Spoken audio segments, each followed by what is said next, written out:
আওয়ামী লীগের যে মূল রাজনৈতিক নেতা এবং কর্মীরা এখন তারা নির্বাসনে, এবং আপনি দেখুন যে রাজনীতির ময়দানে মাঠে থেকে শুরু করে বিভিন্ন প্ল্যাটফর্ম গুলোতে আওয়ামী লীগের পক্ষে কথা বলার জন্য ঠিক পলিটিক্যালি ম্যাচিউরড এরকম লোকজনকে দেখা যাচ্ছে না।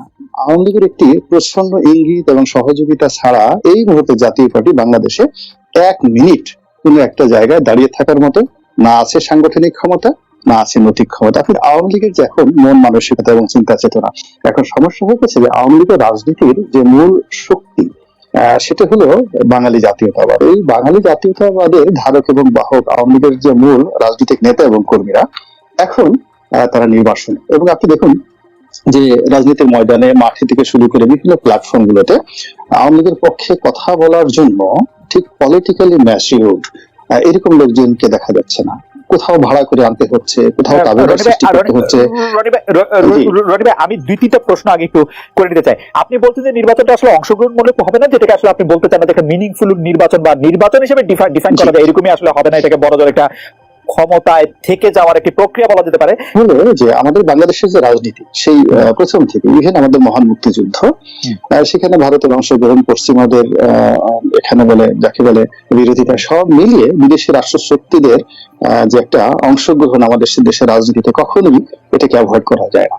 তো অনাগত দিনে আওয়ামী লীগ সরকারকে ক্ষমতায় রাখার জন্য আমাদের যে সকল বন্ধু প্রতিম রাষ্ট্র, যারা আমাদের যাকে বলে কৌশলগত পার্টনার, অর্থনৈতিক পার্টনার, এবং আমাদের সীমান্ত অঞ্চলে যে সকল প্রভাবশালী রাষ্ট্র রয়েছে তাদের যে চিন্তা চেতনা, এগুলো যদি আওয়ামী লীগের সঙ্গে অতীতকালের মতো থাকে তাহলে আওয়ামী লীগ নির্বিবাদে আরেক দফায় ক্ষমতা আসতে পারে, এটা অস্বাভাবিক কিছু না। দ্বিতীয়ত যে বিষয়টি সেটি হলো আমাদের দেশের গণ অভ্যুত্থান হয়েছে বিভিন্ন সময়, গণ আন্দোলন হয়েছে ব্রিটিশ জামানা থেকে। এখন এই গণ আন্দোলন এবং গণ অভ্যুত্থানের সঙ্গেও কিন্তু বিদেশি শক্তির একটা নিদারুণ আপনার রসায়ন লাগবে। তার সঙ্গে সঙ্গে আমাদের যে শক্তিশালী আমলাতন্ত্র রয়েছে, মিলিটারি ব্যুরোক্রেসি আর সিভিল ব্যুরোক্রেসি, তাদের সাহায্য এবং সহযোগিতা ছাড়া কখনোই এই বিদেশি যে রসায়নটা এটি বাংলাদেশের কাজে আসেনি। এখন মাঠের আন্দোলনে জি আমার মনে হয় যে দর্শকরা এই প্রশ্নের উত্তরটি পেয়েছেন।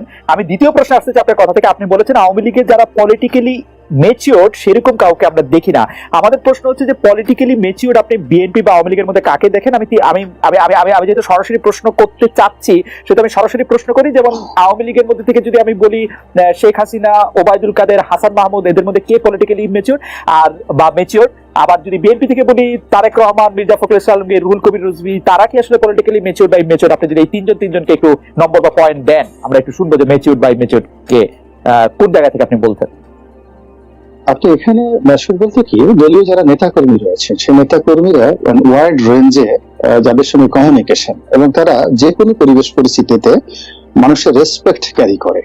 এখন সেই রেসপেক্ট ক্যারি করতে গিয়ে আমি স্পষ্ট ভাবে বলি, মতিয়া চৌধুরীর যে ওয়েট রয়েছে, আমির হোসেন আমুর যে ওয়েট রয়েছে, তোফায়েল আহমেদ সাহেবের যে ওয়েট রয়েছে, সেই ওয়েট আসলে তার সমপর্যায়ের অন্য কোন নেতা আওয়ামী লীগে কিন্তু নেই।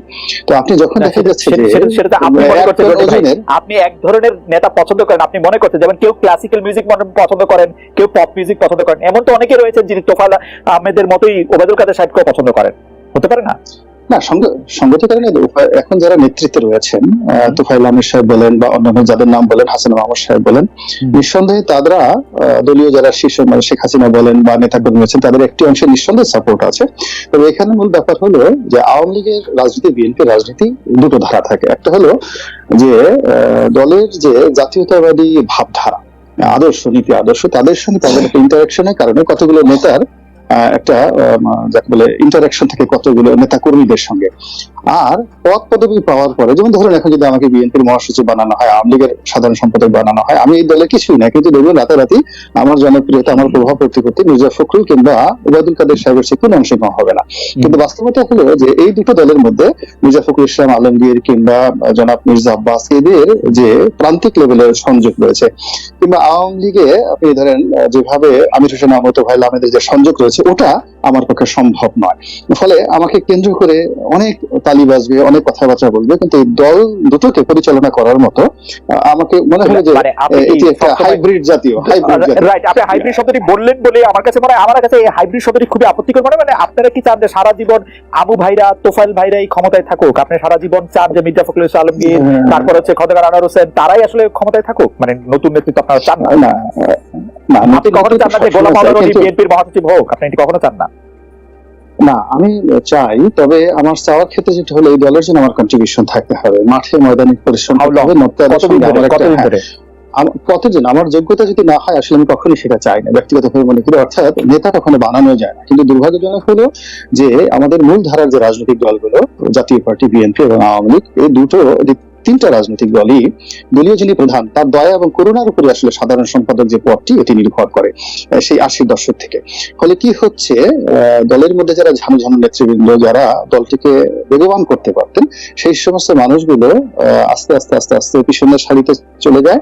আর ফলে কি হচ্ছে, দলের মধ্যে যারা মেধাবী লোক, যাদের মধ্যে যোগ্যতা রয়েছে, খুবই ইন্টারেস্টিং একটা আলোচনা রনি ভাই আপনি তুলছেন। কিন্তু আপনার কাছে কি রনি ভাই এরকম মনে হয় যে শেখ হাসিনার ব্লেসিং ছাড়া বা শেখ হাসিনার কাছাকাছি যাওয়া ছাড়া তোফায়েল আহমেদ সাহেব যদি এখন আলাদা একটা বৈঠক করে তিনি সেই রকমই পপুলার থাকবেন যেটা তার থাকা উচিত, তার রাজনৈতিক স্ট্রেচার বা তিনি যত বড় মাপের নেতা সেই জন্য? শেখ হাসিনা যদি না চান তোফায়েল আহমেদ আওয়ামী লীগের কোনো অফিসে যেতেই পারবেন না, এটা হলো বাস্তবতা। কিন্তু সবাই তোফায়েল আহমেদের জন্য দোয়া করবেন, কান্নাকাটি করবেন পেছনে পেছনে। কিন্তু আমাদের টোটাল সিস্টেমটা এরকম অবস্থা হয়ে গেছে, শেখ হাসিনা না চাইলে, তারেক রহমান সাহেব না চাইলে বিএনপি এবং আওয়ামী লীগের অফিসে দুনো লোক এই দল দুটির নাম করে সেখানে যেতে পারবেন না। কিংবা ইভেন যারা শেখ হাসিনা বা তারেক রহমান সাহেবের তাবেদারি করবে, আমি জাস্ট দালালি করবে, আরো ভালো বাংলায় বলছি, তাদের অনুমতি ছাড়া, দয়া ছাড়া কেউ এই দুটো দলের দালালি করাও সম্ভব নয়। এরা যদি কেউ মাথায় হাত বুলিয়ে না দেয়, কিছু মধু এবং মেওয়া না দেয় বা কোনো সমর্থন না দেয়, আপনি বিশ্বাস করে নেতা হতে দূরের কথা, এই দুটো দলের দালাল হওয়া সম্ভব নয়। আপনি পলিটিক্যালি ম্যাচুরিটি কথা বলছিলেন, আমাদের প্রযোজকও একটি প্রশ্ন করেছেন আরাফাত, তার আগেও আমি একটি প্রশ্ন করেছিলাম, আপনি যদি এটা নিয়ে বলতেন আপনার কাছে কি মনে হয়। আমি তারেক রহমান সাহেবকে নিয়ে প্রশ্ন করেছিলাম যে তাকে আপনার পলিটিক্যালি ম্যাচিউর মনে হয় কিনা। আমি আরেকটি নাম এখানে যুক্ত করতে চাই, ডক্টর কামাল হোসেনকে মনে হয় কিনা পলিটিক্যাল ম্যাচুরিটির কথা যদি আপনি বললেন, এই নামগুলিকে আপনি পলিটিক্যালি ম্যাচিউর বলতে আপনি শুধু পুরনো আওয়ামী লীগের নেতা ছাড়া আর কাকে পলিটিক্যালি আসলে ম্যাচিউর মনে হয়? ওবায়দুল কাদের, হাসান মাহমুদ, শেখ হাসিনা, তারেক রহমান, আমি তো সবাইকে একরকম কথা বলতেই দেখি। তারেক রহমান সাহেবকে খুব পলিটিক্যাল ম্যাচিউর মনে হয়, আমি জানি না। তোফায়েল আহমেদ সাহেবকে খুব পলিটিক্যাল ম্যাচিউর মনে হয় রাজনৈতিক বক্তৃতায়, আই ডোন্ট নো, তার অনেক কন্ট্রিবিউশন থাকতে পারে। মূল ব্যাপার হলো যখন একটা নির্দিষ্ট রাজনৈতিক দল রিপ্রেজেন্ট করে বাংলাদেশের প্রেক্ষাপটে, সেক্ষেত্রে জনাব তারেক রহমান, তোফায়েল আহমেদ, মির্জা ফখরুল যারা বলছে না কেন, তারা দলীয় রাজনীতির বাইরে আসলে যেতে পারে না, এটা বাংলাদেশের সমাজ একসেপ্ট করে না। এই কারণে তাকে ঘুরে ফিরে একই কথা বলতে হচ্ছে। বঙ্গবন্ধুর যারা দল, তারা যেটা করে কথায় কথায় 100 বার বঙ্গবন্ধুর নাম উচ্চারণ না করলে, জননেত্রীর নাম কথা না বলে তাদের কারোর চাকরি থাকবে না। আবার শহীদ প্রেসিডেন্ট জিয়াউর রহমান, বেগম খালেদা জিয়া, তারেক রহমানের নাম, ইভেন তারেক রহমান সাহেবও যদি ঠিক তার গতানুগতিক ভাষায় কথা না বলেন, তার নেতৃত্ব থাকবে। এটা বাংলাদেশে একটা ট্রেডিশন হয়ে গিয়েছে। আর এই ট্রেডিশনটা আমরা গত 40 বছর ধরে ধীরে ধীরে নিয়ে এসেছি। এখন এটি দূর হতে পারে যদি, যেটা বললেন যে শেখ হাসিনার মধ্যে যদি একটা লিগেসি তৈরি করার যে একটা ট্রেন্ড আছে, যে না, আমি এই ধারা থেকে বের হয়ে এসে সত্যিকার অর্থে আমি বাংলাদেশে একটি রাজনৈতিক ধারা প্রতিষ্ঠা করবো যেখানে এরকম ভাবে হবে। অথবা তারেক রহমান সাহেব এখন পারবেন না, তবে তিনি যদি প্রধানমন্ত্রী হয়ে যান এবং তিনি যদি চান তার বাবার মতো যে না, আমি এখানে একটা পলিটিক্যাল লিগেসি তৈরি করবো।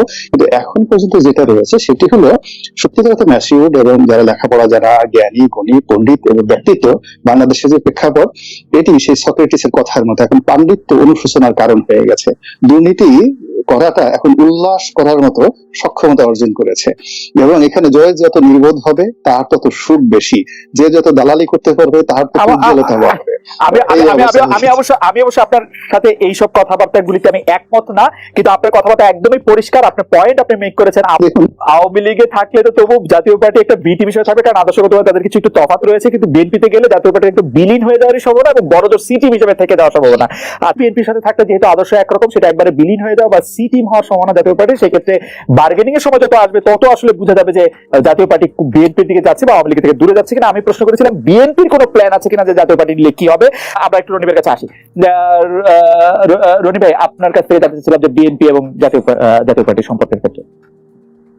না, খালিদ, আপনাকে অনেক অনেক ধন্যবাদ। এখানে নাইম ভাই যে কথা বললেন আমি খুব মনোযোগ সহকারে শুনলাম, এবং আপনি জনাব জিএম কাদেরের যে বক্তব্য, সেই জিএম কাদেরের বক্তব্যের সঙ্গে আমি একেবারেই একমত। আমার কাছে মনে হচ্ছে যে আগামীতে যে নির্বাচনটা যদি হয়, আমি এখনো কনফিউজ যে রাজনীতির যে পর্যায়ে এখন চলে গিয়েছে, এটার কোনো পলিটিক্যাল সলিউশন এই মুহূর্তে আসলে সম্ভব হবে বলে আমার কাছে মনে হচ্ছে না।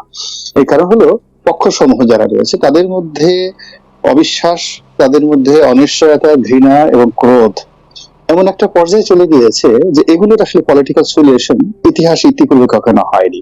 তো সেটিকে যদি আমরা রাজনীতির গ্রামার ধরি, ব্যাকরণ ধরি, তাহলে জনাব জি এম কাদের যেটি বলেছেন সেটি একেবারে নির্মোহ বাস্তবতা। অর্থাৎ আগামীতে যদি কোনো নির্বাচন হয়, যেটি হওয়ার সম্ভাবনা আমি দেখছি না, যদি হয় তাহলে সেক্ষেত্রে বিজয়ী পক্ষ একেবারে পরাজিত পক্ষকে সমূলে বিনাশ করবে, এবং তারা যারাই হোক না কেন, বিজয়ী পক্ষ পরাজিত পক্ষকে সমূলে বিনাশ করবে, নাম্বার ওয়ান। নাম্বার টু হলো, জাতীয় পার্টির অনেক নেতৃবৃন্দ রয়েছেন, ব্যক্তিগতভাবে তাদেরকে আমি ভালো মানুষ হিসেবে জানি, জনাব জি এম কাদের সঙ্গে আমার খুব ভালো সম্পর্ক রয়েছে, কিন্তু দল হিসেবে এটি সেই 80-র দশক থেকে এখন পর্যন্ত কিছু মানুষের কাছে বিশ্বাসহীনতা, এরপর অস্থিরতা, এবং আওয়ামী লীগের বি টিম সি টিম যাই বলেন না কেন এতটা বদনামির শিকার হয়ে পড়েছে যে বিএনপির যদি ন্যূনতম বোধ থাকে, বুদ্ধি থাকে, তাহলে জাতীয় পার্টিকে বিশ্বাস করে তাদের সঙ্গে ঐক্যবদ্ধ হয়ে কোনো আন্দোলন করবে, তাদেরকে ইভেন নাইম ভাই যেটা বললেন সি টিম নামে বললাম ডি টিম হিসেবেও বিএনপির নেতৃবৃন্দ তাদেরকে একই মঞ্চে গ্রহণ করবে বলে আমার সিক্স সেন্স বলছে না। হয়তো আন্দোলনের মাঠে অভিন্ন রাইট কিন্তু আপনার কাছে কি জি এম কাদের সাহেবের মুভমেন্ট দেখে বা কথা শুনে, বা জাতীয় পার্টির বিশেষ করে জাতীয় পার্টির মহাসচিব যিনি আছেন মুজিবুল হক চুন্নু সাহেবের কথা শুনে আপনার কাছে মনে হয় না যে তারা আওয়ামী লীগের থেকে একটি দূরত্ব সৃষ্টি করতে চাচ্ছে, এবং আওয়ামী লীগের থেকে দূরত্ব মানেই কি বিএনপির সাথে নৈকট্য না, নাকি মানে এটাকে এভাবে বলা যায় কিনা? না, এখানে মূল ব্যাপার হলো জিএম উইথ ডিউ রেসপেক্ট, এখানে ব্যক্তিগতভাবে বলা যাচ্ছে জাতীয় পার্টির যে অতীত ইতিহাস, তারা আওয়ামী লীগের সঙ্গে সময় এবং সুযোগ অনুযায়ী কিন্তু বার্গেনিং করেছে, এবং বার্গেনিং করে আমরা শুনেছি কখনো আর্থিক ভাবে লাভবান হয়েছে, কখনো ব্যাংক পেয়েছে, কখনো বীমা পেয়েছে, কখনো মন্ত্রিত্ব পেয়েছে, কখনো বাড়ি গাড়ি আরো অনেক কিছু পেয়েছে। এবং এই মুহূর্তে জাতীয় পার্টির যে বহুমুখী সমস্যা, তাদের যে রাজনীতি, সেটি তো উত্তরবঙ্গের কিছু কিছু এলাকাতে, এবং সেখানে জাতীয় পার্টির যে একাধিক গ্রুপ রয়েছে, সেই গ্রুপের কোনটির উপরে যে জনাব জি এম কাদের একসাথে আধিপত্য রয়েছে এটা বলা যাবে না, আবার তার যে বিপরীত গ্রুপটি রয়েছে তাদেরও যে একক ক্ষমতা রয়েছে তা নয়। এখানে আওয়ামী লীগের একটি প্রচন্ড ইঙ্গিত এবং সহযোগিতা ছাড়া এই মুহূর্তে জাতীয় পার্টি বাংলাদেশে এক মিনিট কোন একটা জায়গায় দাঁড়িয়ে থাকার মতো না আছে সাংগঠনিক ক্ষমতা, না আছে নৈতিক ক্ষমতা। আপনি দেখুন, একটি সাধারণ মামলা হয়েছে ঢাকার একটি নিম্ন আদালতে, এবং সেই মামলার কারণে জনাব জি এম কাদের লজ্জায় বিমর্ষ হয়ে এতটা হতোদ্যম হয়ে পড়েছেন যে তার মুখে আপনি কোনো ভাষা দেখতে পাচ্ছেন না। তো এটি বোঝা যাচ্ছে যে আসলে সরকারের যে বলয় থেকে বের হয়ে তারা বিএনপির সঙ্গে, জামাতের সঙ্গে রাজপথে আন্দোলন করবে, এটি জাতীয় পার্টির 90 থেকে এ পর্যন্ত কোন ইতিহাসের মধ্যে পড়ে না। 2 নম্বর হলো, তাদের যারা নেতা রয়েছেন, একদম শীর্ষ নেতৃবৃন্দ রয়েছেন, সে 80-র দশক থেকে এখন পর্যন্ত তাদের যে পার্সোনাল লাইফ, অর্থনৈতিক লাইফ, এরপরে তাদের যে রাজনৈতিক জীবন, সমস্ত কিছুর সঙ্গে সরকারের বিভিন্ন এজেন্সির এত নেতিবাচক রিপোর্ট রয়েছে, তাদেরকে দমন করা, তাদেরকে ভয় দেখানো, তাদেরকে ঘরে পাঠিয়ে দেওয়া, এটি নস্যি, সরকারের জন্য রস্যি। মনে হচ্ছে যে কিন্তু আপনার কাছে কি মনে হয় যে এই মামলাটির পেছনে সরকারের কারো হাত থাকতে পারে, বা সরকারের কোনো মেকানিজম থাকতে পারে? আপনার কি এরকম মনে হয় না যে এটিকে আপনি সামান্য মামলা বলছেন, যে এটি আসলে হয়তো সামান্য না, আরো বড় হামলার হুমকি রয়েছে তার উপরে? এটি কি আপনার মনে হয়? এটি আমার কাছে এখানে যেহেতু মামলা বাংলাদেশে আমরা আছি, ইট মে বি সাবজুডিস, আমার কাছে যেটা মনে হচ্ছে সেটি হলো যে আমি মামলার বিষয়ে কোনো কথা বলবো না, যেটা আদালত সংক্রান্ত বিষয় রয়েছে। আমার বক্তব্যটা হলো যে জাতীয় পার্টিকে বাগে নেওয়ার জন্য আসলে এখানে শেখ হাসিনা বা দলের অন্য যারা শীর্ষ নেতৃবৃন্দ রয়েছেন তাদেরও দরকার নেই। এখানে জনাব মশিউর রহমান রাঙার মতো মানুষ, কিংবা মশিউর রহমান রাঙাপন্থী অন্য কোনো যারা জাতীয় পার্টির নেতৃবৃন্দ রয়েছেন, তারা এই জনাব জি এম কাদেরকে যে কোনো মতো নিয়ন্ত্রণ করতে পারেন সরকারি মেশিনারি সমূহ ব্যবহার করে। এটি আমার কাছে ব্যক্তিগতভাবে মনে হচ্ছে। আমার মনে হয় অবস্থা আপনাকে ধন্যবাদ। আমি শুধু আপনার কথা থেকে একটি প্রশ্ন আপনাকে করবো, যে আপনি আওয়ামী লীগের বিভিন্ন ইন্টারেস্ট এবং সাইকের কথা বলছেন, কিন্তু ক্ষমতায় আঁকড়ায় রাখার জন্য, ক্ষমতায় টিকা থাকার জন্য আওয়ামী লীগের জায়গাটি আপনি মনে হয় আপনি বলেন না। কিন্তু দর্শকদের প্রশ্ন করেছিলাম, জাতীয় পার্টিকে নিষ্ক্রিয় রাখতে জি এম কাদের বিরুদ্ধে মামলা দেওয়া হয়েছে বলে মনে করেন কি? শতকরা 95% দর্শক মনে করেন যে এই কারণেই দেওয়া হয়েছে, না মনে করেন শতকরা 5% দর্শক। জনাব গোলাম মওলানা জানতে চাইবো যে আপনি কোন কারণে আশঙ্কা করছেন যে নির্বাচন হবে না? এইখানে জাতীয় পার্টি, বিএনপি বা আওয়ামী লীগ কার দায়, কোন জায়গায় দেখেন বলে আপনি মনে করেন, জনাব গোলাম মওলানা? না, এখানে নির্বাচন ঠিক হবে না, আমি ঠিক ওইভাবে কথা না বলে যেটা বলছি যে আমাদের এখন যে সমস্যাগুলো রয়েছে এই মুহূর্তে রাজনৈতিক ময়দানে, এগুলোর যে একটা রাজনৈতিক সমাধান, সেই রাজনৈতিক সমাধানটা এই মুহূর্তে অসম্ভব। এটা হলো প্রথম বক্তব্য। আর রাজনৈতিক সমাধান যদি না হয়, তাহলে অংশগ্রহণমূলক যে নির্বাচন, যেটিকে নির্বাচন বলা হয়, সেরকম নির্বাচন হবে না। আপনাকে নির্বাচন বলতে পারেন না। সেটাকে হয়তো অন্য কিছু একটা ক্ষমতায় যাওয়ার একটা প্রক্রিয়া বলতে পারেন। ডক্টর মোহাম্মদ ইউনূস ক্ষমতায় বসার আরেক দফা তার ক্ষমতা এক্সটেন্ড করবেন, বাড়াবেন, তার একটা কলা কৌশল বলতে পারেন, কিন্তু সেটাকে নির্বাচন বলা যাবে না। নির্বাচন যদি বলতে হয় তাহলে তার সঙ্গে অংশগ্রহণমূলক নির্বাচন, সমস্ত রাজনৈতিক দলগুলোর অংশগ্রহণ, সারা দুনিয়ার যে সকল গণতান্ত্রিক শক্তির সঙ্গে রয়েছে তাদের একটা অ্যাক্রিডেশন থেকে শুরু করে সাধারণ জনগণের ভালোবাসা থাকতে হবে নেতাদের প্রতি। সেই অর্থে বর্তমান যেভাবে চলছে তাতে অনাগত দিনে ওই নির্বাচন আমার কাছে মনে হচ্ছে বলতে গেলে অসম্ভব একটা বিষয়। This is one. সেকেন্ড